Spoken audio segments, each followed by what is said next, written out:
সোয়াবিনটাকে প্রথমে গরম জলের মধ্যে 2 মিনিট সেদ্ধ করে নিয়েছি।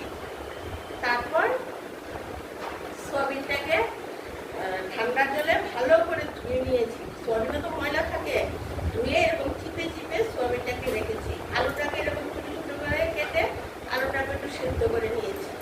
তারপর যে যে তেলে খাও, সাদা তেল খাও, লাল তেল খাও, কড়া করে নুন হলুদ দিয়ে সোয়াবিন আলুটাকে ভেজে নিয়েছি। তারপর কড়াইয়ের মধ্যে তেল দিয়ে তেজপাতা দিয়েছি। তেজপাতাটা যখন কালো হয়েছে, কাঁচা লঙ্কা বাটা, আদা বাটা আর এই বড় চামচের আমি এইটুকু করেছি সোয়াবিন 1 বাটি, বড় চামচের 1 চামচ আর আধা চামচের মতো জিরের গুঁড়ো দিয়েছি, ধনের গুঁড়ো দিয়েছি। দিয়ে নুন হলুদ দিয়ে যতটুকু খাও, জিরে ধনে কাঁচা লঙ্কা আদা দিয়ে যে যতটুকু নুন হলুদ খাও, তেলের মধ্যে আস্তে জিরে গুঁড়ো দিয়েছি। দিয়ে তেলের মধ্যে ভালো করে কষে নিয়েছি। কষিয়ে মশলাটা যখন মশলাটা কষানো হয়েছে, সোয়াবিন আলুগুলো দিয়ে দিয়েছি। তারপর ঝুল দিয়ে দিয়েছি। এখন আমার সোয়াবিন আলু হয়ে আসছে। সোয়াবিন আলু হয়ে আসছে আর এখন আমি নামাবার সময় হয়ে গেছে। আর একটু গুঁড়ো লঙ্কা দিয়েছি, যে যতটুকু ঝাল খাও।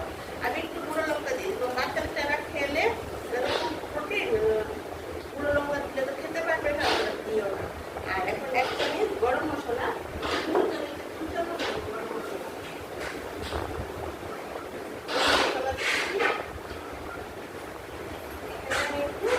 হালকা করে একটু ঘি দিয়ে দিয়েছি।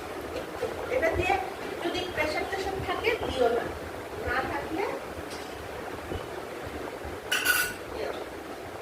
তাহলে বন্ধুরা এখন আমার সোয়াবিনের তরকারি হয়ে গেছে। এখন আমি তোমাদেরকে নামিয়ে দেখাচ্ছি।